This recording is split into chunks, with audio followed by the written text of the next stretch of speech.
Good evening, folks, and welcome to another episode of the Cover One Film Room. I am one of your three hosts, Anthony Prohaska, joined tonight by Mr. Erik Turner, joined tonight by Mr. Kendall Mursky, and we're supposed to be joined tonight by Bills wide receiver Isaiah McKenzie, but in the nature of this business, sometimes things don't work out, and we got some technical difficulties going on, and as of right now, it looks like Isaiah McKenzie is unable to join us tonight live here on this episode. There's a chance he might be able to pop in. We're trying to work some things out behind the scenes. Yeah, so fingers crossed for that. But as of right now, yeah, we're got technical difficulties. Don't really know what's going to happen. So we do want to apologize to anyone who, had your hopes up and what you were thinking. We do have communication with him. So again, fingers crossed, and we will, see what happens. And sometimes the fates align. Sorry, guys. Sometimes they don't. So we do have communication with him. We'll see what happens. But until then, or potentially until then, Kendall, will start with you while, we got some communication going on there. Early thoughts here on training camp. Real busy week. Obviously with the kickoff. We talked about it last week when you were on Disguise coverage with me. Like last week was the last week before football season really starts. The Bills kicked it off, and now all the teams are engaged and active. What are your first thoughts or reactions as we sit here, with almost a full week of training camp under our belts and all the storylines and activity that we've seen? I'm pretty excited about the lack of negative reports. I feel like we really haven't heard a lot about any player being behind schedule or just disappointing with expectations or anything like that.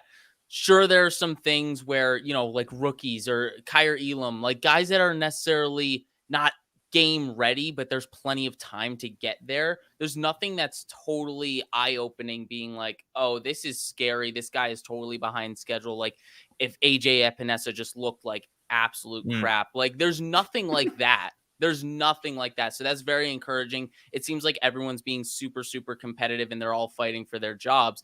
And I mean, iron sharpens iron. We hear it every single training camp, and there's a lot of competition on this roster. So for now, and even rolling this into what the news was today, the fact that everyone's been really competitive and there haven't been any major injuries, knock on wood, it's pretty encouraging what we've seen so far from training camp. I think that's very fair. And, within that and with, the direction we're going to take this in, kind of giving our thoughts and then breaking down some specific aspects of the team. We know you guys, the live viewers, you guys and girls, I should say, have questions, thoughts, comments, concerns of your own. So whatever you got, we like to be engaging and interactive here at Cover One. Any questions, thoughts, comments, concerns, philosophies, ideologies, maxims, whatever you got, throw it up into the chat. And we'll get to anything and everything that we can on this episode. Erik, we kicked off Bills training camp last Sunday, and then you were the most active of the crew in terms of how many days you attended and what you saw, as, getting that firsthand live experience is so valuable for us and allows us to really connect more puzzle pieces and connect dots. Where do you sit right now? Like where's your head at? What are you thinking about? What are you excited about? Just what's the first thing that comes to your mind as, we sit here again, almost through the first full week of training camp? Yeah, when we were out there all together, the thing I was paying attention to most is the offense. I gravitated towards the offense with all the new pieces from the top down, whether it's the coaching staff and the personnel. So to watch that offense and try to get an idea about the type of identity and concepts that they're going to run, that really set the tone for me. And of course, the thing at training camp, we always talk about this is, especially because, the type of content we provide is to add context to the conversation. And so when we're out there watching practice and a lot of those segments are just individual drills or 7-on-7s, we're watching some of those, again, those concepts, those routes, the different types of drills they're doing and what purpose they really serve. And we saw when it came to the offensive linemen, we saw a lot of zone blocking. So you saw a lot of, offensive linemen paired up and working combination blocks and working to the second level, working on those angles, getting to the second level and outside zone type runs. The quarterbacks, the first few days, being in the red zone and, third down situations, there were some, money type plays that they were trying to run. And a lot of those plays were targeting running backs, whether they were out in the slot or out wide or from the backfield alignments. And more importantly, I mean, just trying to push the ball down the field. This is still going to be a passing offense. I think they're going to script it and they're going to package it differently. It's something that I'm sure, Anthony, you talked about all week on your show, whether it's the personnels, the different personnel groupings and whatnot. So yeah, it was the offense that I was gravitating towards and trying to get an idea on those. I was there for Sunday, Monday, and Wednesday. And so that was what I was looking at. On defense, nothing's really changed. And I don't see many scheme changes, whether they're not going to, I mean, you got to think about this. Those first few days of camp, as I said, are red zone and third down. You should see some exotic type stuff that the defense is going to present. These are base concepts that they're practicing. So I didn't see anything exotic. I mean, a couple plays where an edge player bumped inside into a 2-point stand, stuff like that. But I don't expect to see many drastic changes when it comes to the scheme on the defensive side of the ball. I think that's very fair. And I think that also kind of tied in with some of the initial reports that were coming out. I know some people were, the offense doesn't look great these first couple of days. And, the defense is winning handily. And I think exactly your point, like you've got a unit that in the defense that returns a lot of continuity from both on the roster and the coaching staff piece off the field. And then on top of that, you go to the offense and you've got a new offensive coordinator who it's his first time being an offensive coordinator. You got a new quarterbacks coach. You got a new offensive line coach. And also all three of those guys have never worked together. It's not like the new OC brought in his QB coach and his O-line coach. They're figuring out their operating rhythms. And then on top of that, you still have the players, those moving parts and pieces still figuring out how to play together. I started out watching for the defense because I gravitate towards that side of the ball. And then I noticed like a lot of the rookies just in different forms and fashions, like James Cook flashing a lot, Khalil Shakir flashing a lot, Terrell Bernard flashing a lot. But then Erik, you mentioned it and what I talked about in Disguise coverage this week. I really came away noticing, we talked about it right away, Erik, when we were sitting there on the bleachers on Sunday. They go into red zone, and like 3 out of the first 5 red zone plays were Knox, Howard, and Reggie Gilliam. And then it kind of continued more. And we're noticing all these different personnel packages and uses. And then you see Dawson Knox talking about, we've gone more 13 personnel in camp so far than we have in these past 2 years. And I really like you combine that with what Ken Dorsey said this week of, we're trying to maximize our opportunities, figure out what guys do best, yada, yada. I really like the potential that he's setting for how he's setting the table for the offense this year in trying to figure out right away, right out of the gate, okay, what dials can we turn up? Which do we have to turn down? When can we turn them up? How good are we in all these packages? How versatile can we be? And really trying to set that foundation, because you really find your identity mid-season, but getting that tempo and that flow and that understanding and somewhat of an identity now to be able to set that foundation and go from it so that you can hit your stride sooner or more fluidly. I like that mode of attack for Ken Dorsey and how he's really setting things up as his first, full off season as an offensive coordinator. And even though he's new, he's really crushing things so far, and hopefully we see some good things. And speaking of things that are new and things that are crushing things, we here at Cover One, not to pat ourselves on the back, this week, coinciding with the start of Buffalo Bills training camp, coincided with a relaunching of the Cover One website and our One Pass membership for Cover One. It's something that's been in the works for a while. It's something that we are very excited about in terms of what it offers and what it gives to you guys, the consumer, the fans. We've got a little video prepared to show you guys, and we wanted to kind of kick that off and tell you a little bit about that and show you kind of the fruits of our labor that we've been going through the past couple weeks.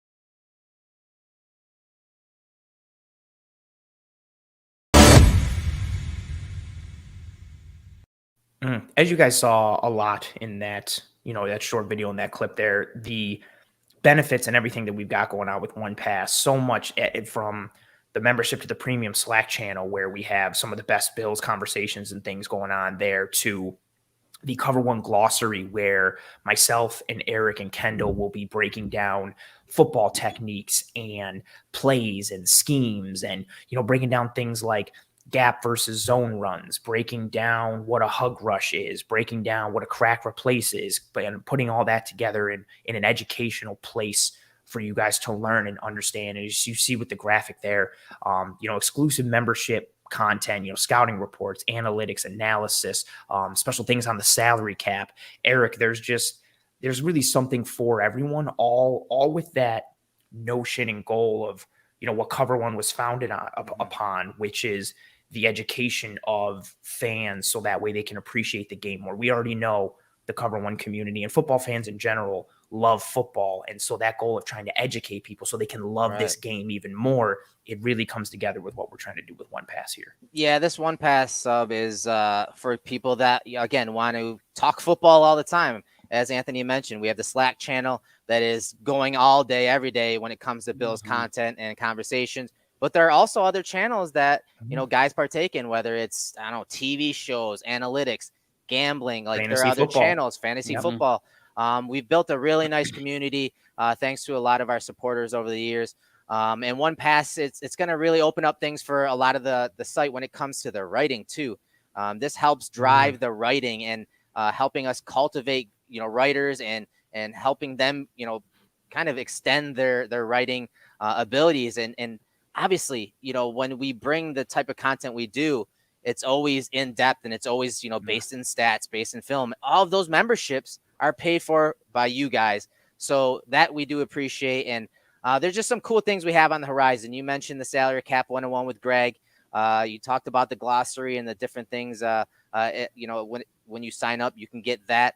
But we also have, on game days, we're going to be doing some different things. We're going to have a lot of our contributors basically commenting and live blogging as the games are on in posts on the site, and subscribers will only have access to that. Our insiders will only have access to that. Then we also have some things for the site to bring even more to the community. Something along the lines of like some kind of message board. So we have a lot in the works before this season, and it's been a grind to get here. But as you can see, when all boots are on the ground at camp, when all boots are on the ground on Cover One, we're going to be producing content no one else is. And even though that Isaiah can join us tonight because some of the difficulties that we've had technically, you can see that the guys that we've had on, whether they're players or guests around the NFL, you can see that the type of respect that they give us and the kind words they give us because of the hard work that everyone does at Cover One. And, we couldn't do that without you guys. And so this is one of those things where if you join too, you get a decal, a sticker, and you also get a t-shirt for this season. And every year the design of the t-shirt is going to change. So join our community, become a One Pass insider. You will not be sorry for that. So with that said, man, let's kick into the show. Let's start with some of these questions, Anthony. Pull some of those up. Ooh, let's go through. So I started things in order. I'm going to bring out this first one from War Code Red. Figured it out. Gamer tag. He just says OJ Howard with a question mark. So I'm guessing you're asking about, thoughts, feelings on OJ Howard so far. Erik, what are your thoughts? I know I have some, but I'll lead off with you. What do you got on Mr. OJ Howard? Well, kind of like we alluded to at the top, the different personnel groupings that they've used. They have used them a lot of 12, a lot of 13 or 21, depending on how you want to classify Reggie Gilliam. Yeah. And this is the great part about the OJ Howard, Gilliam, and Knox conversation, because you heard Knox talk about how much more 13 personnel they ran. So it sounds like they're classifying Gilliam as an extra tight end, and the way they've used him as kind of like an H-back kind of, fits that. Either way, the defense is going to be what? In-base defense with three linebackers. And that's what happened when the Bills did that with OJ Howard. And a lot of those personnel groupings, I saw Howard out wide. And one of the plays that comes to mind is they had Howard, Knox, and Gilliam out wide to the right. They had Kumro, obviously a run blocking type wide receiver out wide, isolated to the left of the formation, and they had James Cook in the backfield. And they motioned James Cook into the left slot, and he got matched up with Milano with the Bills and base defense, and ran kind of like a slot fade with Kumro running a post. So OJ Howard's going to be a guy that is going to be respected a lot more differently than, say, a Tommy Sweeney or even a Lee Smith blocking tight end a few years ago, or tackle, however you want to classify him. So OJ Howard, it's hard to see what he brings in the run game because the pads haven't been on yet. that physicality, that physical part of his game that we loved in college. We haven't really been able to see it at practice, but keep in mind, with the coming week now, I'm going to be going out to practice next Thursday, and then Anthony, you and I, and possibly Greg will be at the scrimmage. Ooh, so again, that live post that I was just telling about, you guys are going to want to subscribe because we're going to be live blogging this next week. And so OJ Howard, I think it's still wait and see, honestly. All you see is a big, tall, athletic guy, but we haven't seen too much athletically on the field. Yeah, that's a good point. And I still think, I think it's wait and see. And what I like that you mentioned is how I think people get the misconception that if you go heavier personnel, it's with the idea of running the ball. And potentially that's true. You can create extra surface space. You've got potentially like a 7-man line, and it allows you to get to different things. But you can go heavy with the idea to pass. And when you've got heavier, quote unquote personnel guys like 2 tight ends, but those 2 tight ends are Dawson Knox and OJ Howard, or again, however we're classifying Reggie Gilliam, you're going with these bigger bodied packages that are better suited in the pass game than the bigger bodied opponent that is on the defensive side that's covering them. So if you're a defense, you have to match base to match up with OJ Howard and Dawson Knox, or even potentially Reggie Gilliam. You have the opportunity to get put in a disadvantageous position. So I really like that point. I also wanted to bring this up because this is a great question from Jessica. Jessica says, and the no free tree with the membership. Unfortunately, no, you do not get a small Christmas tree with the one pass membership. We couldn't fit it in the budget. Sorry. No, it's too. I don't think you guys realize how expensive this tree is. And that would just, listen, we're trying to keep the membership affordable. It would just, the overhead and prices, it's just way too much. Kendall, now to you now. This is a very interesting one from Jason. I'm going a little out of order here. Jason says, do you like the focus on so many different personnel packages, or do you think that could possibly be spreading the butter too thin? This is something that you and I have talked about, whether on Twitter, whether here on the film room, whether when I've had you on Disguised Coverage.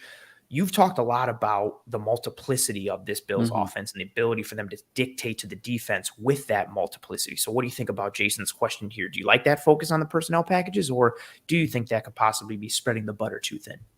What I will say is I think it's a fair concern to be like, okay, are they doing too much? Are they not focusing on what they're great at and losing too much of that prep time to something that they may not even use that much? I think it's a fair concern, but personally speaking, I'm over the moon that they're starting training camp doing this type of stuff that we haven't seen before. Like Ken Dorsey from get-go is trying to install his personality, his persona, everything that he wants this offense to be, the identity. He's building it from day one. So I'm really excited that they're doing that. They're getting heavier, not necessarily to do it all the time. Like I said, maybe if they're only using, 13 personnel, 10 to 15% of the time, that's still probably more than what they used it in the past. So it's really just making sure that everyone is on the same page early enough in camp. So when you get back to it, it's not a foreign concept. You want to make sure everyone is brushed up on this type of stuff. Everyone knows where they have to be.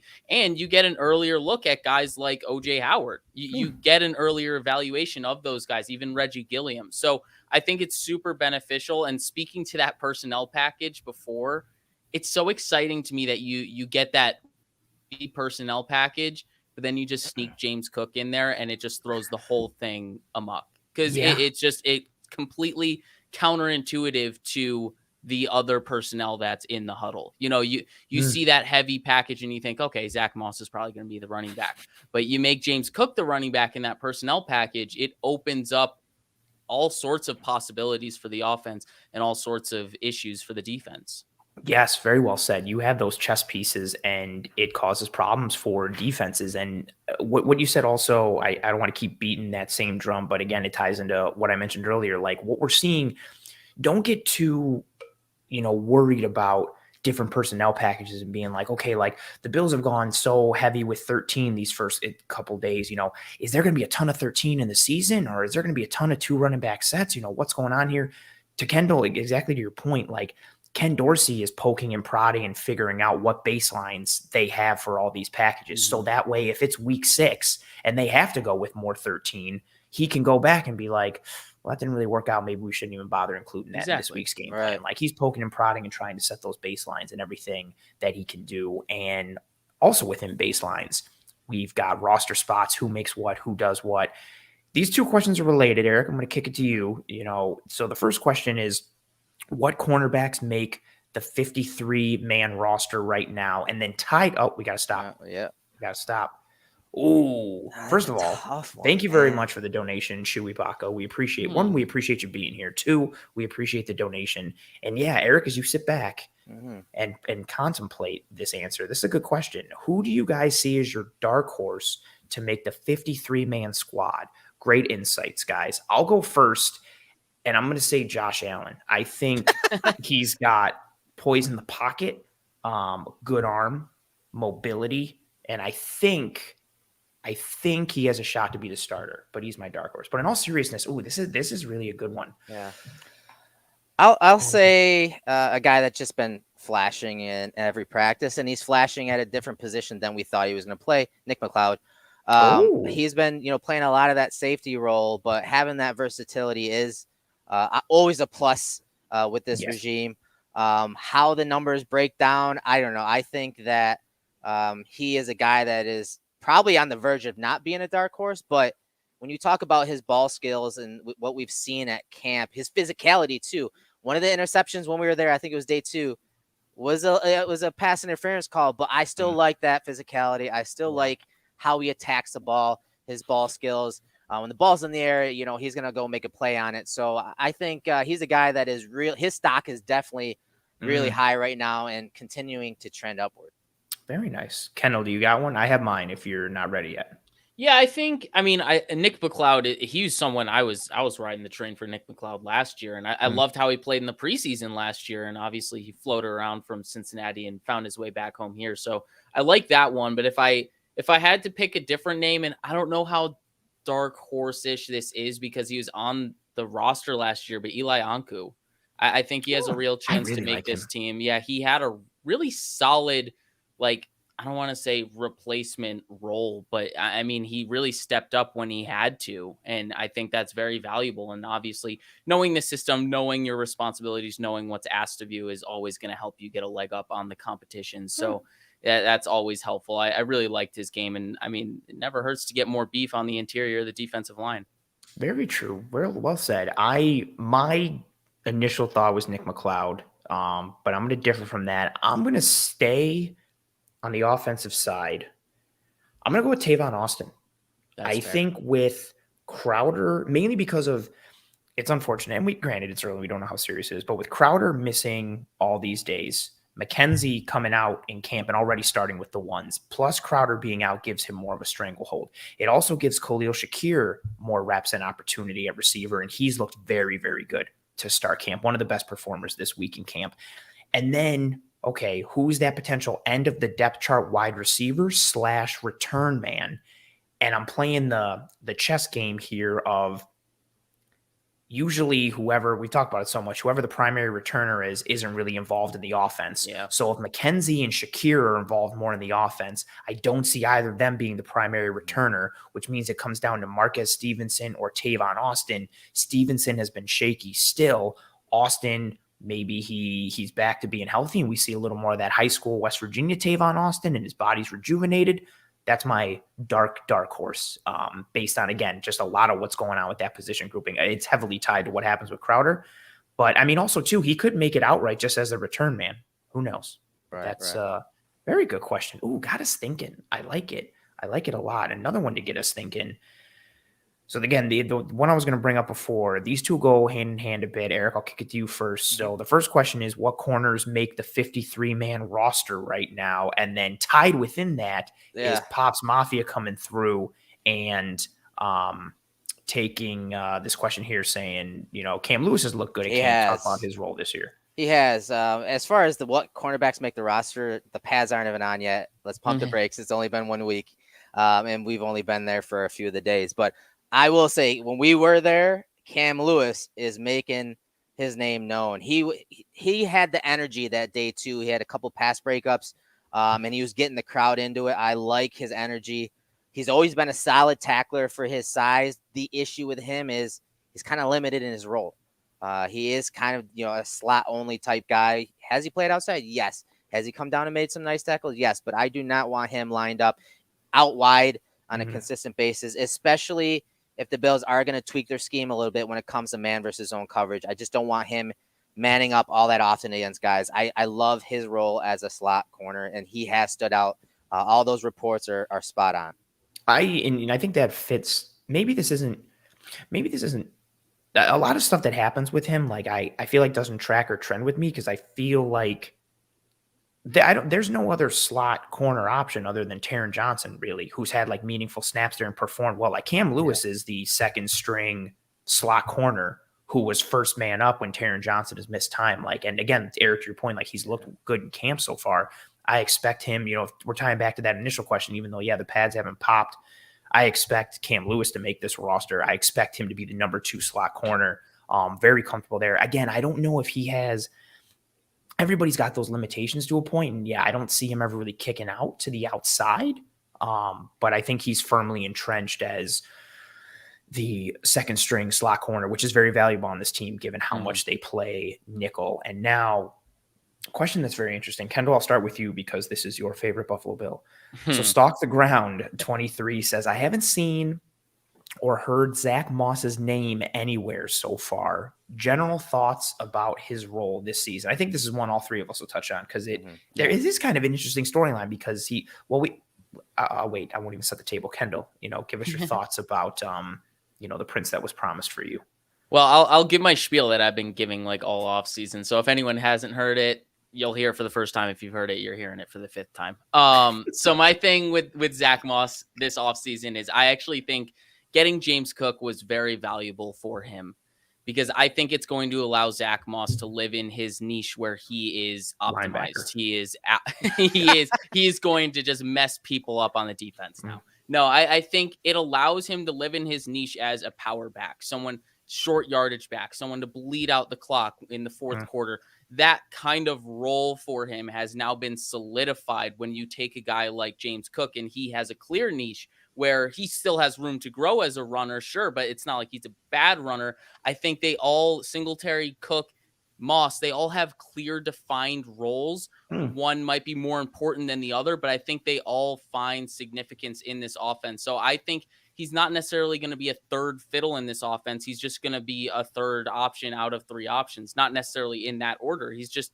another option because he's a different type of back. And I think they all complement each other in different ways. You got the well-roundedness of Devin Singletary. You got the receiving and chess piece nature of James Cook. And then you got the bruising, business decisions, Zack Moss. So that's why I really like the addition of James Cook and how it allows all of them to live in their roles. I have a follow-up question to you before we kick it to Erik. Do you see the Buffalo Bills dressing 3 traditional running backs on game day, or is it still rotational base where it's 3, but 2 are running backs and the third is Taiwan Jones? I think it's very dependent on if that gunner spot is taken from Taiwan Jones during training camp in the preseason. If there's like a defender that takes that role from him, I think it's possible, but I think it's more likely that they're going to dress 2 and that third is going to be Taiwan Jones, and the 2 that they dress is going to be very matchup dependent. That's where I'm leaning, but I think obviously it all depends on what happens with Taiwan Jones. Very fair. Erik, same question to you from Stalk the Ground. General thoughts about Zack Moss and his potential role this season? Yeah, I do think that a lot of fans have kind of written this guy off already. And I think he's going to use that as some motivation, because in camp, he is rolling in with the 1s and 2s. I mean, Cook is kind of that X factor where there's certain plays or concepts that he has rolled through, but he has been, if we're talking first, second, third string, Cook has been that third guy, and then the personnel matchup X factor guy. Moss has been in there a ton. You see him and Singletary working together, doing pass blocking drills off to the side by themselves as the other guys are doing special teams, including Cook. So I thought it was interesting, though, how often the Bills used the first few days 2 running back combinations where they'd have Cook and Moss and Cook and Singletary in there on the same play. And a few of the plays, they were off to the same side, and you saw Cook running those seam routes down the field, or those slants or option routes over the middle. And Moss was kind of that underneath guy, that check down, that kind of that guy when they're in empty sets that just kind of just turns and looks at the quarterback and is that outlet. And people are always wondering, like, whoa, why isn't he running a route? Well, as a defense gets cleared out, if nothing's open, they can just check it down to Moss. And if you guys go back and watch the film last year, anytime Josh Allen found Moss on a check down or on an option route or a Texas or angle route, he produced. Go back and look at that. Go back and look at that, because it actually happened. It just, we tend to block that out because he was just not good in so many areas. But push it way deep down. Yeah, exactly. Yeah, exactly. Just sweep it under the rug. But as a check down guy, he's fantastic because he makes that first guy miss. That first guy coming from 10 yards to hit him as the check down guy, that's a tough tackle. The guy's a rock. I mean, he is a tank. So I do think that a lot of fans are going to write this guy off and have written him off. But my general thoughts are that his role is still heavily prevalent in this offense. I love that you mentioned the film piece, because it was, I watch film all the time, but I was going back watching for other players and schemes and trends. And Zach Moss kept popping in games. Yeah. And I think I was even, subscribing to the idea of like, man, Moss had a terrible year last year. And then you think of how the season ended and you have that recency bias in your brain, the same way that everybody thinks the Bills offense was just amazing last year and forgets about the first 8 weeks of the year where they trudged along and had problems in the red zone and had to squeeze blood from a stone and all these things. You have that recency bias that factors into your thought process. And I came away impressed with Zach Moss, especially early in the year. Like, and I love that you mentioned, and this is something, Kendall, that you mentioned as well, his ability in the pass game is super underrated. He has a knack for finding open space, for leveraging defenders. He knows consistently. It's almost like how people talk about Terrell Bernard, like he's always in the right place in the right time. Yep. Zach Moss always seems to find the opening, and he's always in a spot that is so advantageous for Josh Allen. He makes himself very QB friendly, whether it's by design or off script when Josh starts running. How many times have we seen Moss, especially near the red zone, get those checkdowns or those dump offs, and he makes a play and he takes it to the house? Like his first career touchdown was that. There you go. Right. Exactly. Like he's got good hands. He's a better receiver than he gets credit for.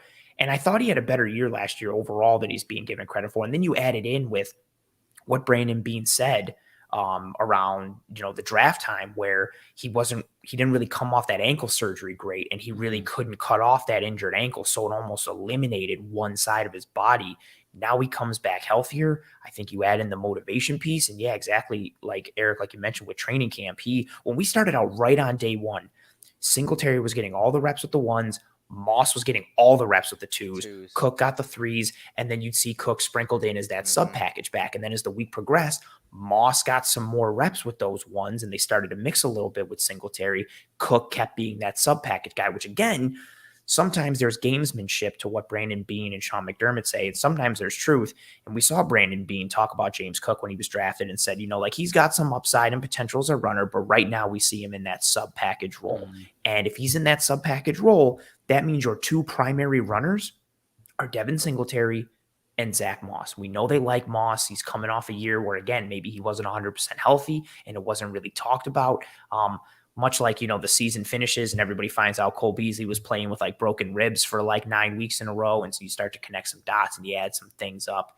And yeah, it's very interesting how those things come together and what a storyline Zach Moss is, given, Erik, to your point, how he's really been kind of written off a little bit. And for those of you who are continuing to come in and join us on this episode, we know you see the graphic. We know you see the title. Unfortunately, Isaiah McKenzie was unable to join us tonight due to technical difficulties. It's sometimes just the nature of the business. If you've ridden with us here on the Film Room, these last several weeks, we had Ryan Bates, we had Mitch Morse, and then for our premium members, we had our interview and breakdown with Shaq Lawson. Shaq was kind enough to take time out. He was at dinner on his phone. Like sometimes you just got to make the moving parts work, and they work. Sometimes they don't. And I'm not surprised that we had technical difficulties living in the Fisher dorms. That's my school. I went there. That's my alma mater. And I was a Ward 5 guy. And I know that the reception is not all that good there. So I'm not surprised. But, We had a sit down with Isaiah. I want to say after the Patriots game in December last year, and we had a couple sit downs in the film room with him, and we'll set it up again and hopefully have better reception. But we apologize for that. But we're happy that 164 of you guys are joining us right now. We're just gonna rattle off some more content for you guys, so keep those questions coming. Hell yeah, keep those questions coming. And we got some more, but we got one coming in the form of a super chat, so we got to stop.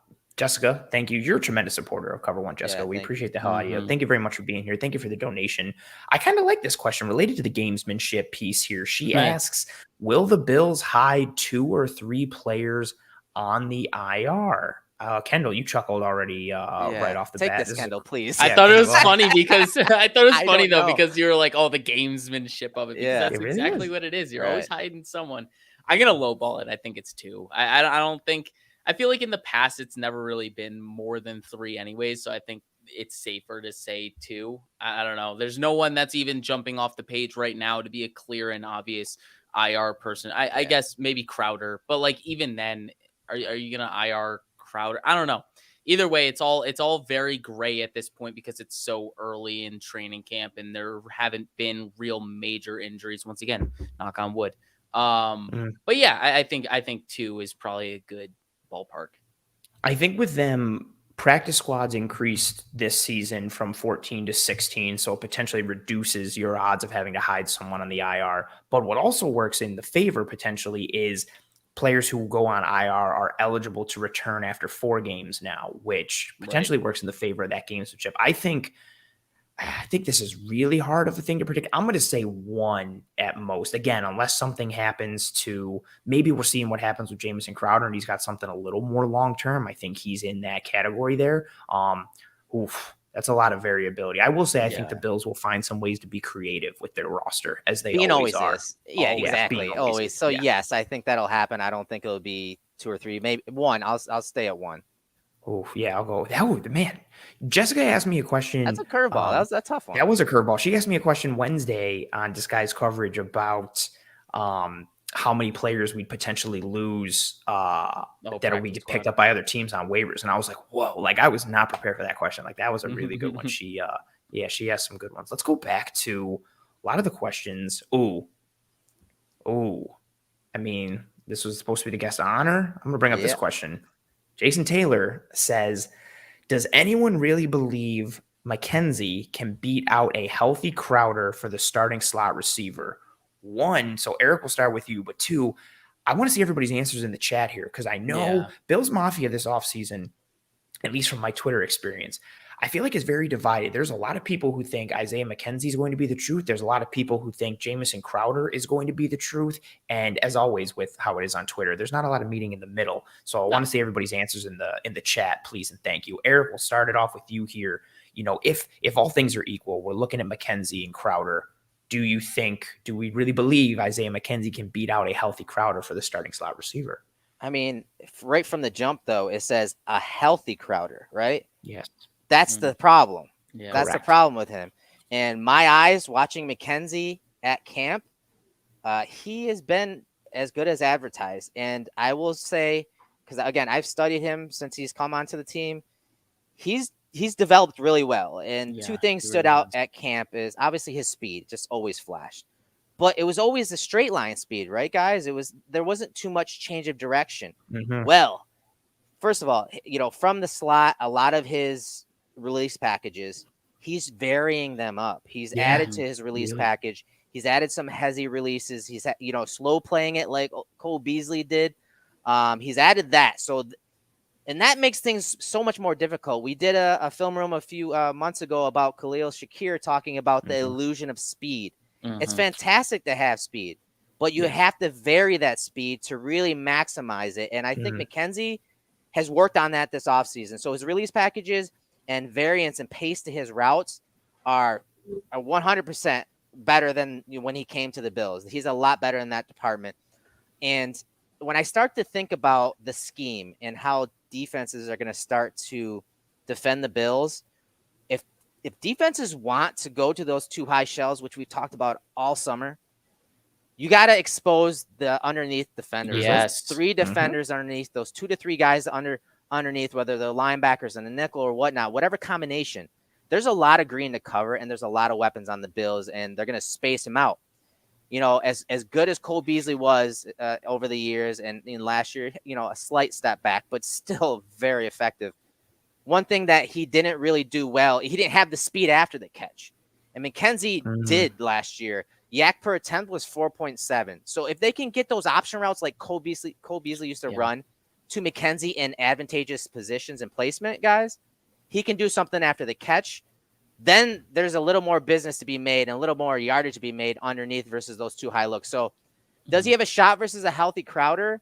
I think that speed and where Dorsey has come from in his career, having like guys like Teddy Ginn, you know, with Carolina, like that type of speed, you just can't coach. Maybe he doesn't have the refinement of Crowder, but again, you're talking, can he beat out a healthy Crowder? Well, we haven't seen a healthy Crowder. I've seen a healthy McKenzie, and I've seen a McKenzie that's improved. So right now, I think McKenzie, I think it's as advertised. He's the starting slot wide receiver. Oh, very fair. We got to put a pause in Kendall in your answer and mine for that, because we got a super chat. So we got to derail here. Your boy Lettuce, who loves Matt Ariza. One, thank you for being here. Thank you for the donation. Thank you. And he says, I'm excited to hear that Ariza has been good at holding. Does anyone think Hawk has a real shot at the job? All things that has happened. I'll kick it off here. Erik, I know you love punter talk so much. I'll just exit. Come out, leave studio. I thought this was one of the things I noticed right away on day one of training camp. Matt Hawk is right now the better punter when it comes to hang time and directional kicking. I don't think there's like any question about that. There were several kicks. They were going back and forth. They were just doing special teams work and punting in the early portion of day one. And Hawk's hang time was good. And then when you juxtapose with Ariza's was bad. And again, I know distance matters. Hang time is a very important thing, as is directional kicking.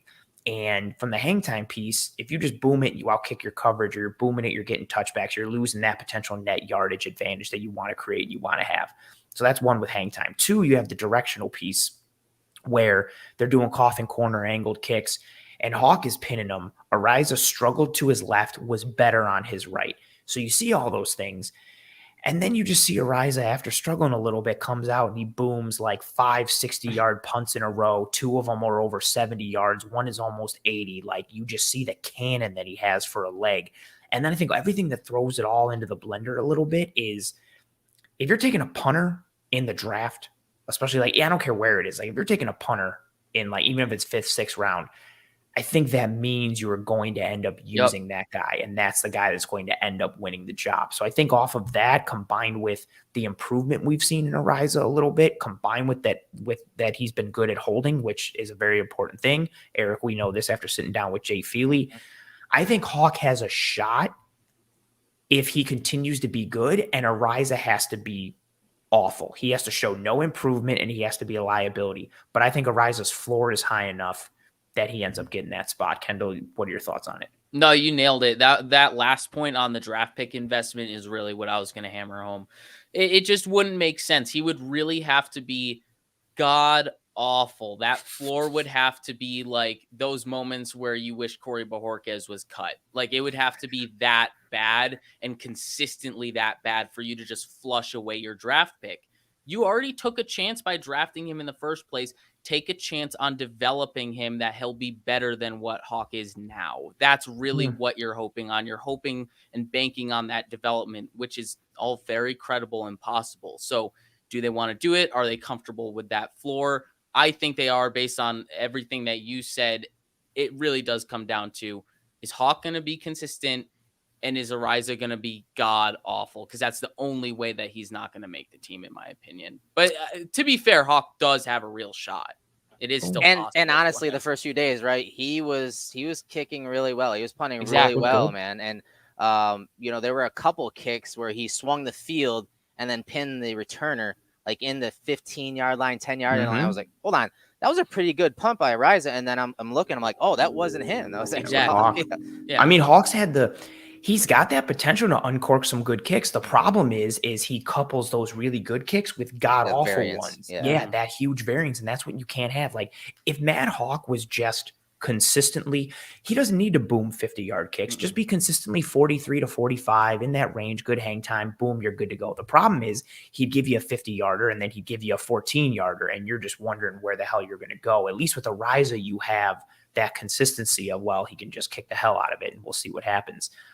Interesting comment from Jason as well. I think the previous Bass situation helps the Bills make the choice because the Bills had a similar choice at field goal kicker with him and they were rewarded going with the rookie. I think that's a very good point. We look to history to give us those tendencies and those clues. Well played. Let's go. Kendall, give us your thoughts here on McKenzie beating out a healthy Crowder. Variables, thoughts, comments, questions, concerns. So yeah, I really would echo everything that Erik said. He nailed that. The main thing I want to drive home is the fact that McKenzie knows this offense. He's comfortable with this offense. And it's a complex offense, right? It's very not complex. Easy. Exactly. Like Tavon Austin even said that in one of his pressers about how complex this offense really is. So, and I think there were early reports that Crowder was struggling to grasp it fully. So, and then that on top of the health thing, it does obviously make this all very murky. But even if Crowder is healthy, I think he's technically behind the 8 ball because he's learning. He has to match the physical with the mental, where McKenzie has those two matched, and it's just up to executing at that point. So I think he has the edge, and obviously based on everything we've heard from camp, it's clear that he does. Yeah, I think that's very fair. And, for me, as, we started to pull up and look at some Isaiah McKenzie tape from training camp here, the biggest thing, and this clip is really awesome to see for, me individually because of, some of the concerns I have. And it ties in with several things you mentioned, Erik. Like if you're comparing Crowder and McKenzie, Crowder is that guy who he can function in that world where he's working that leverage and space underneath in those zone coverage and those two high concepts by the defense and figuring out how to leverage space and run those option routes. McKenzie has been more that straight line matchup guy who, gets the ball in a jet sweep and gets the corner and gets you that first down. But this year, it seems like he's added more. I don't want to say agility because he's agile, but he's added more sharpness and more defined agility to his game. This clip, like this route, I don't care that this is practice. I don't care that this is training camp. This route is real as hell. The way he sets it up, the way he snaps it off and gets upfield, this is gorgeous. Yeah, I love this. First of all, obviously from top down with Josh Allen looking to his left and obviously holding those safeties. Looks like man coverage. You see Bernard coming down to pick up somebody, but you see Taron Johnson's in trail technique, and you see him on McKenzie's right shoulder here, and McKenzie is selling that corner route, and then again break into the middle of the field, and that type of speed with that type of route running, again versus whether it's underneath or versus those two high looks, those middle of the field open looks. If you can get the ball down the middle of the field to a guy with McKenzie's speed, I mean, there are some big plays on the horizon for the Bills offense, because as good as Cole Beasley was from the slot, as good as Gabriel Davis has been from the slot, they don't have the speed to stress the defense as vertically, as deep down the field as McKenzie can. So if you add in this type of route running and just that processing of leverage from Taron Johnson being on that right hip and just leaning into it, using that rocker step, that 1-2, to the post, like this is stuff. This is how the offense can evolve. This is how that slot position can evolve. And I just love seeing him again progress, but getting involved in the red zone here for the touchdown. Obviously a condensed part of the field that, the play has to be on the money. It's got to be on point, and the route has to be sharp. And he sold this one really well. This route has so much. There is craftiness to it. There is nuance. Oh, he's leaning into that. It's just filthy. That's my thing. Like, and it's a combination for me, and that's one of them. The second is like he's up against one of the best nickel corners in the entire NFL. Like Taron Johnson is phenomenal, and the lean, Erik, like you said, like so he comes out of that first cut, and he's got the body language, like he's almost perpendicular to the line, like he's going horizontal. He's selling that out portion. But then the lean, literally exactly where you have it freeze framed. Like I literally mean leaning for those for those in the comments who potentially don't know. He's leaning on Taron Johnson to establish that leverage piece and set him up for the separation by getting a feel of where Taron Johnson is. So he leans into Taron here, and when he feels him get God, He feels him get horizontal, sticks that right foot in the ground, bursts upfield, and also look at the upper body, because route running is a complete piece for your body. It's the feet, it's the hips, it's the upper body. Look how he sells it. You get the snap from the lower part of his from his legs down to get upfield. Look at the upper body. He's snapping those shoulders and that neck. That type of precision and snap and decisiveness is something we have not seen from him with regularity. And him pulling it off this early in camp against one of the best nickel corners in the game, that level of nuance and sharpness and craftiness, that is what this offense needs from the slot position. And when you combine it with the burst and the explosiveness that McKenzie has, man, Kendall, that's a huge thing. I think the really exciting thing about seeing this clip for me is it doesn't shut the door on the idea that this guy's still developing. I think the fact that, you know, what we've seen the past 3 years of him in Buffalo, you kind of write him off as to be, he is what he is. You know, you write him off to be another Levi Wallace situation. Like, we know what we got. This is what he is. This is what he can do for our offense. Exactly. He's maxed out. You see a clip like this, you see the spurts that he contributed in last year and how he was gaining some subtle nuances to his route running last year. You could see the mental portion was really coming into the fold for him. And then you see this, he's still developing. He is not a complete player yet, and he is working his way to be a maxed out version of Isaiah McKenzie. So I think that portion of it is very exciting.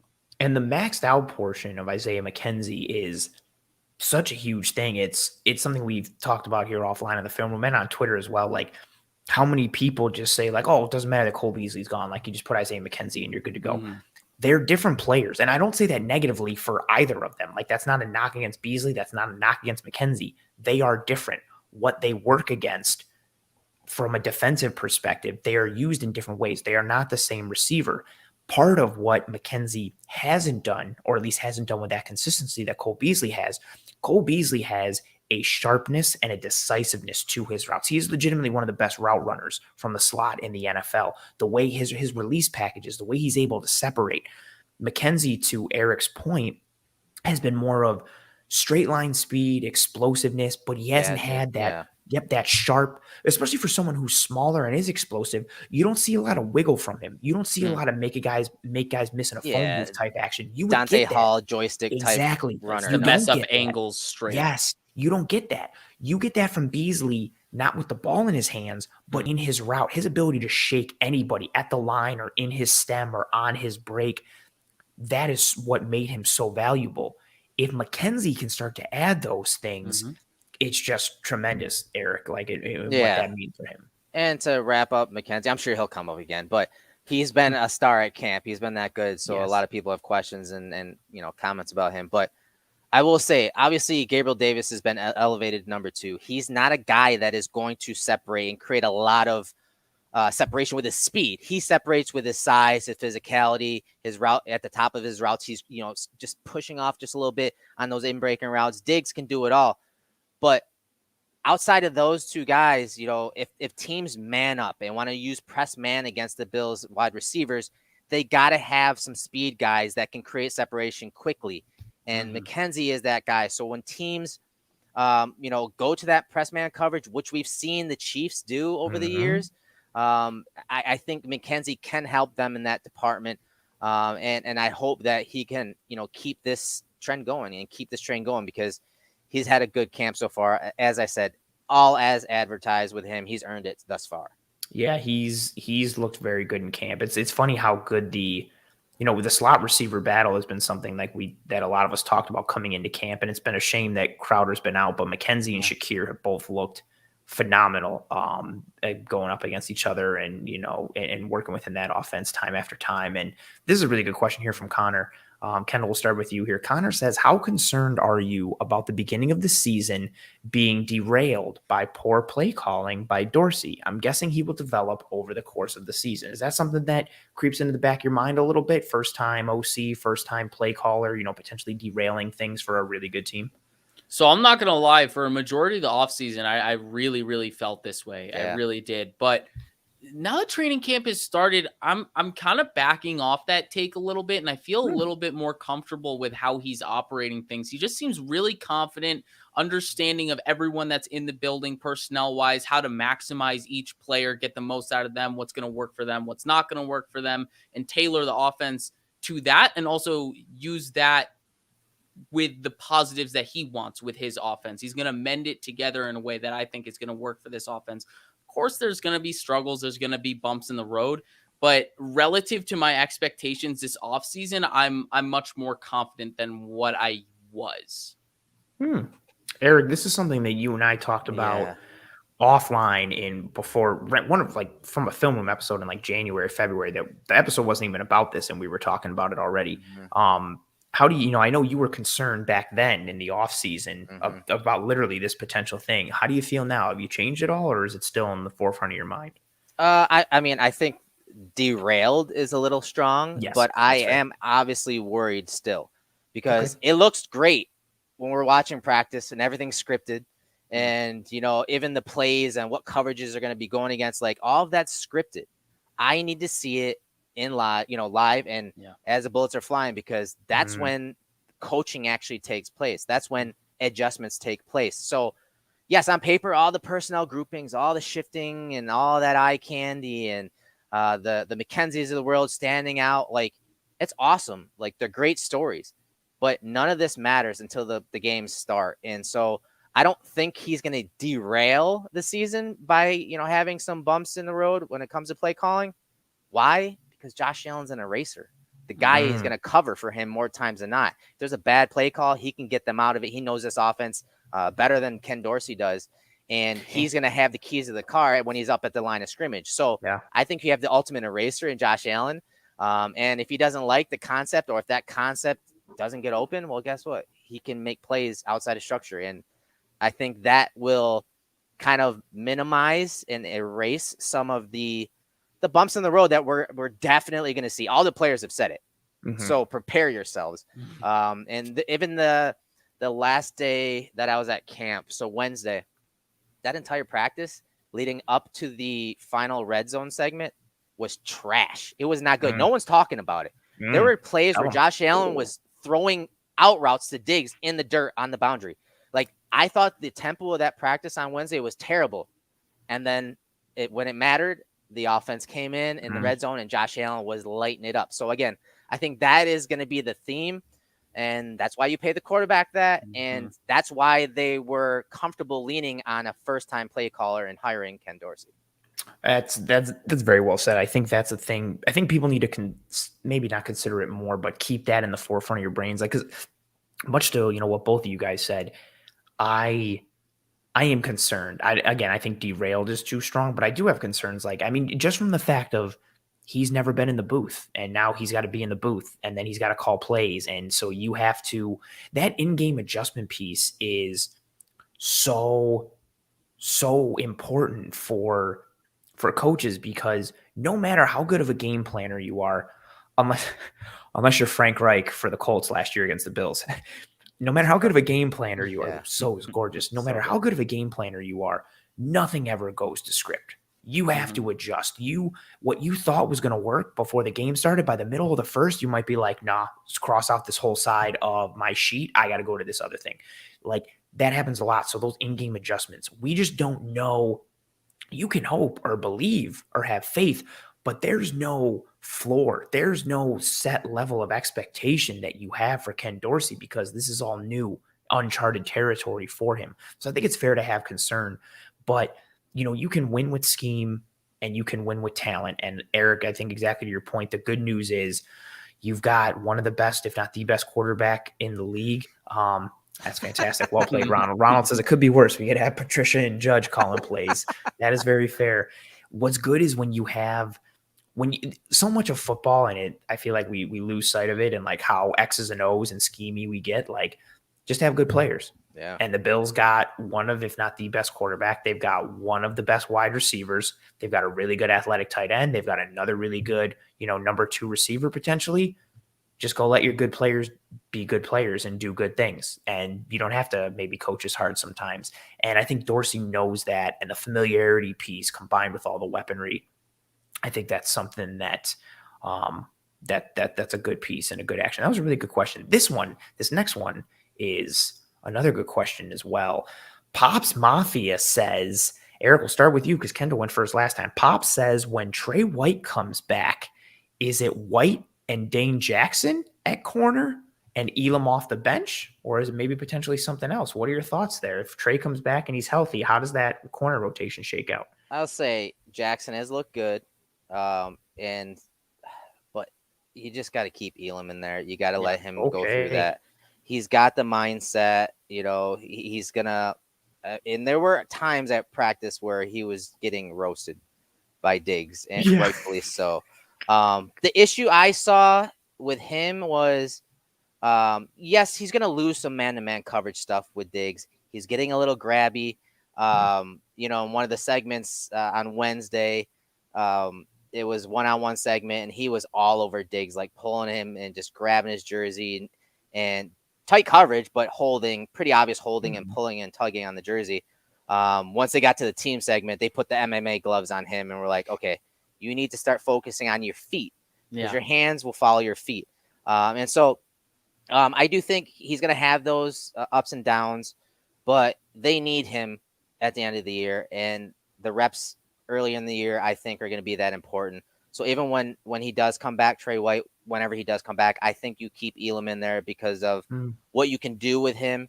And I think his mindset and his mental toughness is good enough to work through those hard times, which will inevitably come. Oh, interesting. Kendall, what are your thoughts here on the potential corner rotation once Trey comes back? Yeah, I'm in a very similar boat. You don't draft a guy, you don't trade up to draft a guy and have so much confidence about this guy and then reel him back and kind of just take the ball out of his hands and mound visit and just take him off the mound kind of thing. Ooh, You nice. gotta have confidence in him and allow him to sink or swim, especially given the investment in him. That being said, like obviously, like you said, Erik, Dane had a good camp. I think a lot of people slept on Dane's contributions to the team last year. A lot of his analytics actually say that he was a good starting caliber cornerback when he was starting for the Bills. So, I mean, don't sleep on that, but I think it's more of an insurance policy than anything for the Bills. I don't think the Bills are, trying to take that job away from Elam, because I think more than anything, that's just going to be a mental struggle. You don't want to have a short leash on a guy like that. You want him to know that he can learn on the job and learn from mistakes and then apply those mistakes practically, what you learn from them, and improve. So I think the best way is, baptism by fire. That's going to be the best way for him to learn. I'm very torn on this. I recognize what you guys say, and I'm in that camp to a degree. I think I'm going to stray a little further to the other side. I think when Trey comes back, I think there's more rotation potentially between Elam and Jackson. Maybe not to the level of Levi Wallace and Kevin Johnson in that 2019 year. Maybe not to that level, but maybe based on matchup and what's going up. Because Dane proved himself, whether it's against bigger body receivers, whether it's supporting the run, even some of the coverage metrics. So of all of the corners with at least 20% of coverage snaps last year, which there were 129 corners that had at least 20% of coverage snaps, Dane Jackson was second in snaps per reception in zone coverage. He had the 18th lowest yards per reception in zone coverage, and he had the 13th lowest passer rating against in zone coverage. We know where he excels and succeeds in that area. But then you flip to the other side, his man coverage numbers are not the same, almost doubled the yards per reception in man versus zone. And we know his limitations physically. Like, we know what that is. We know how smart he is. We know how good his zone eyes are and how well he plays in the scheme coming from Pat Narduzzi and Pitt. Like, he's a good fit.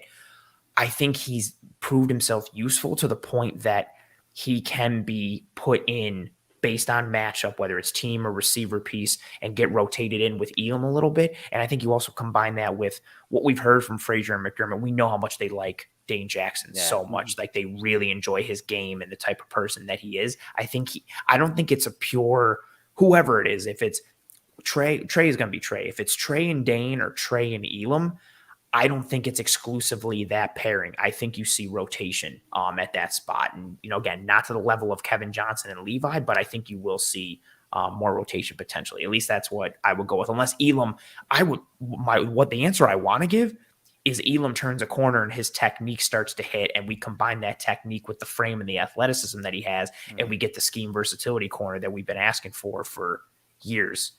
Yeah, and listen, it's going to come down to not how he is a man, because if you're in man coverage a lot, you're going to get beat. Yeah, it right? happens. So his issue is going to be that transition to zone. There was a play where he was pressed up, and then he bailed as the ball was snapped. He bailed, and it was zone coverage, and he carried that number one wide receiver on a crossing route too far inside, and then McKenzie just switch release out wide and ran a deep comeback along the near sideline.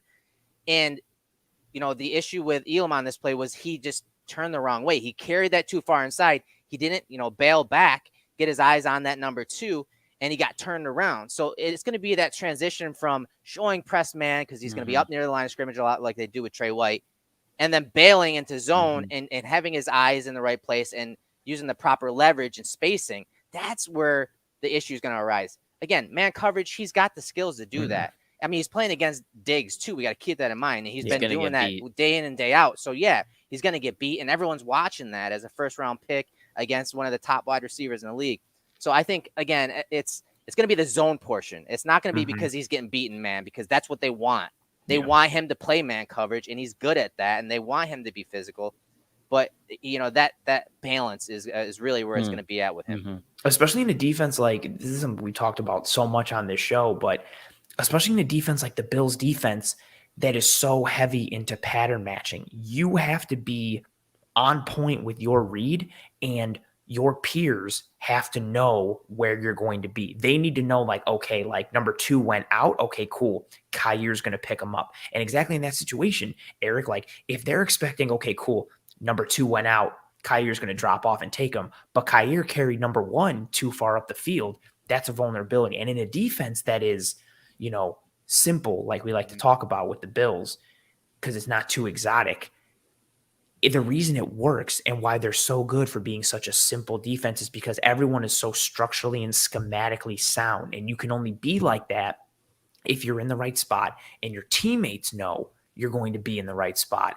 And yeah, with that zone piece, and Leslie Frazier said it as much. Back in OTAs, he was talking about, I'm excited to have these, contactless practices for Kaiir Elam because he can't get physical. He can't get up at the line. He's got to work in that off zone type of look, or even an off, and let's see what he does and how he adjusts. And again, it's nice. It's nice that we know he has to work on the technical side of his game.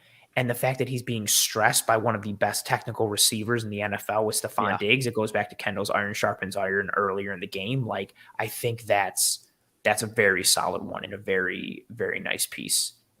Another question here from Mr. Chuibaka here as we potentially start to wrap things up here. He says, what's the odds of Howard or Crowder getting cut before the season opener? I mainly brought this up because Jamison Crowder missing practice, injury history, kind of seems like things unfortunately are rearing their ugly head. I personally I think the odds of Howard getting cut are low. He would have to be absolutely atrocious. But I think Crowder is a potential wild card. If he continues to miss practice, McKenzie keeps looking good, and Khalil Shakir keeps looking good, combined with the fact that Crowder's on a 1-year deal with a very minimal dead cap hit if he gets dropped. Are there chances or odds that we could see Jamison Crowder getting cut before the season opener? Kendall, I'll start with you. I mean, it's possible. Anything's possible. I mean, all it takes is one person having an outstanding camp and another person, being injured and not even allowing themselves to prove themselves. But I think what it really comes back to comparing Howard to Crowder in this situation is who's going to replace them. There's way more options to replace Crowder in this offense than there are with Howard, because then you're going down to Gilliam or Sweeney or Weidermeyer to replace Howard. But like you said, with Crowder, you have Austin, you have Shakir, you have McKenzie. There are more viable options, or at least options that you're more confident in. So I think if one were to happen, it would be Crowder, and it may not be extremely likely, but it's on the table. And especially with the way things are trending, it may be increasingly likely. Oh, Erik, what are your thoughts on that? Yeah, I'd have to agree with that. I think that between the two, it's likely Crowder, but I mean, I think you're also putting then, if you're cutting Crowder and you're obviously McKenzie took the spot, and then you're putting a lot on Shakir's plate. Yeah. So I honestly want the Bills to bring Shakir along in the same mold that they did with Davis. Yes. Kind of, yes, they want him, but more of like from the slot. So yes, use him primarily in the slot, but make him learn those other positions, because look at how much it paid off for Davis and how he's able to, it helps his route running. He knows what the coverage is. He knows what the guy next to him is doing, or a guy across the field doing. It helps him that much more. It helps him process that much faster.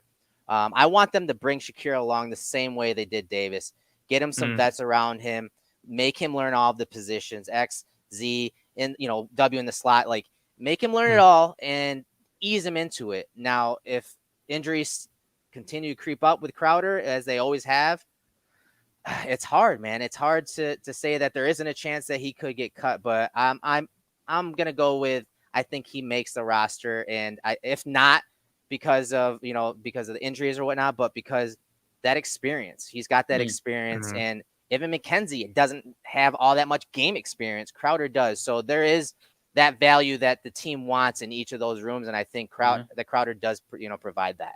That's fair. Yeah, I think that's spot on for me as well. I think, again, to tie it back to Howard, I think his odds of getting cut are less just based off of the positional depth that the Bills have at tight end, combined with what he potentially offers them from a multiple tight end set look and potential there. I think the only way Crowder's getting cut is if he really can't practice. Like, if we're sitting here next week at this time and he still hasn't practiced, I think every day that he misses practice, I don't know how many percentage points, but the percentage points keep going up in terms of the odds of him getting cut.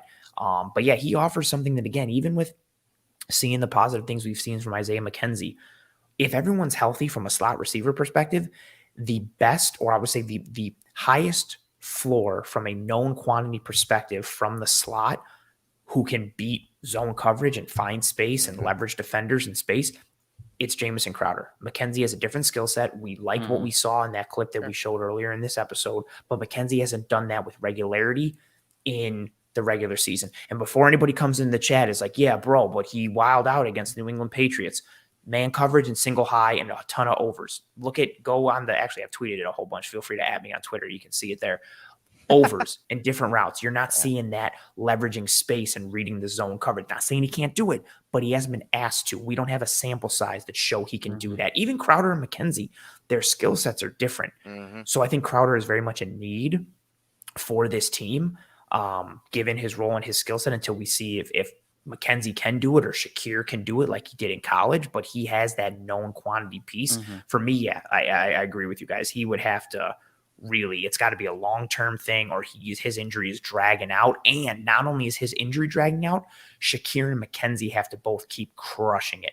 Or maybe maybe even Tavon Austin has to look really good or something like that in order to really kind of bring things together. And man, there are a lot of wild trolls out on a Friday night who just want to come into Bills stuff. That's sad, man. Thanks for the appreciate views, your guys. view. I was gonna say, appreciate the view. Good times, but man, very wild tonight. But we started out this episode on kind of a low because of the technical difficulties that it did not allow us to connect with Isaiah McKenzie, unfortunately. We've been running so hot here on this show. We had Mitch Morse, then Ryan Bates, and then we had the special, subscriber episode with Shaq Lawson and, here for Isaiah McKenzie. So we were a little disappointed. But what's awesome is the community and the support that we get from the fans of Cover One. And you guys showed out tonight for sure. Yeah, you guys showed out for sure. And Erik, like you mentioned when we were talking about One Pass and everything that we're able to do is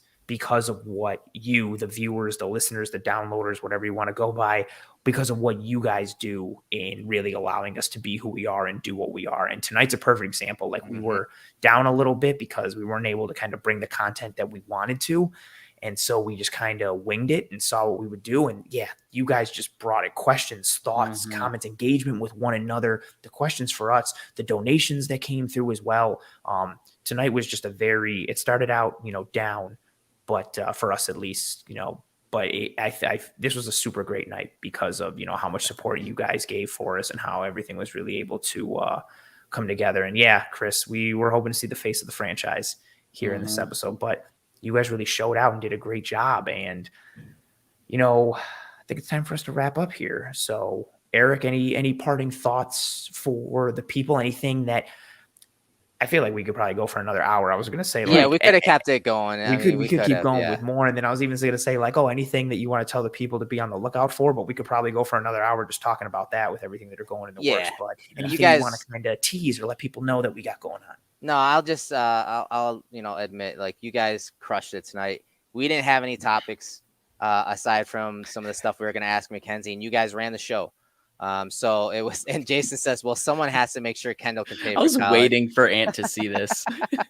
Yeah, we got kids to feed at Cover One. That's Kendall. Yeah, no, it's you guys ran the show tonight. Thank you very much. That means a lot because again, we didn't really have a plan B as far as topics go, so we let you guys run it. Steven, another huge supporter of Cover One. He says, "Great show, guys. Great hanging with the Bills fam." Yeah, it was a fun Friday night. I wish we'd have had a little more film. Or a player to talk to and walk us through. But hey, it was a good show. And like Anthony said, we're not able to do any of this stuff without you guys. So, yeah, if you love this content, tell someone about it. Share that link with someone. Go back and watch it. Cut some clips on YouTube, which is that new feature they have, and send it to your friends to win an argument. So, but most of all, we appreciate the support and continue to support us because we couldn't do this without you guys. Get the One Pass subscription, get your free t-shirt and sticker so that you can help support our writers and contributors. And like I said, we have some more things up our sleeve as the season is upon us. We understand and are aware of the season that's ahead of us. And for many of you, you haven't been through a winning season or, the type of season that we're expecting this team to run, deep into the playoffs. And let's hope the Bills can live up to those expectations. But I will promise you that we will when it comes to making content for you guys. So thank you for the support, and I'll throw it to Kendall. Well, I guess all I have to say is keep sending super chats or else I don't go to college. Please, please. I mean, this whole thing, Cover One, it's going to crumble if I don't go to college. So we got no leg to stand on. Let's get our priorities straight, guys. Get the super chats flowing. No, seriously, though, thank you, everyone. We really leaned on the chat tonight, and y'all came through. It was absolutely clutch. You guys got our brains churning, and you got us thinking about things that we had to otherwise just kind of think up on the fly in terms of camp talk. So you guys were super helpful for us tonight. And we all hope that we were really entertaining for you tonight and answered all your questions thoroughly. So thank you. Really appreciate it. Yeah, 1000%. We couldn't have done it without you folks tonight. And if there was anything that we did not get to in tonight's episode, I know there were a couple questions that we just couldn't get to. Just, sometimes things aren't in the cards.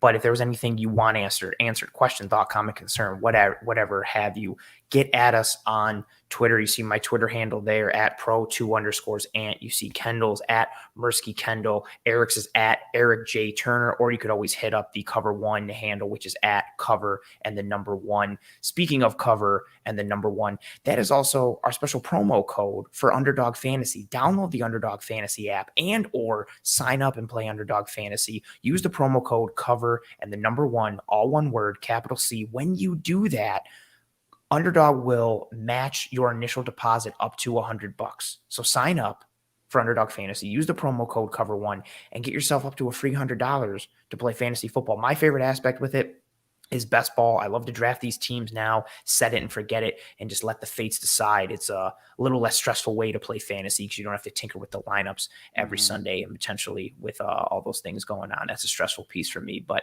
I'm addicted to fantasy football and I wish I could stop, but unfortunately I can't.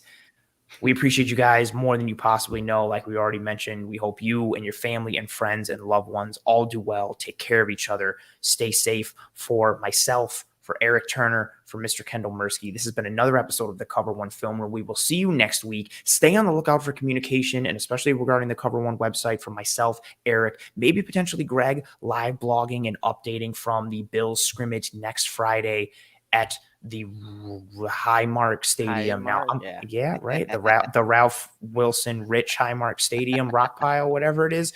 A lot of great things to come for Cover One. And every once in a while, you got to puff your chest out a little bit. And I say it every once in a while. There's nobody that does it like us. I'm not talking with the Bills community. I'm talking anybody. Like, and we go past. I know some people label us as like, oh, like fan content. It's more than that. Nobody does it like we do. You don't get anything like we do. So whether you want to subscribe with one pass, follow, whatever you want to do, we are the best. Subscribe, like, follow, all that stuff. We appreciate you guys. Take care of one another. We will see you next week. And as always, go Bills.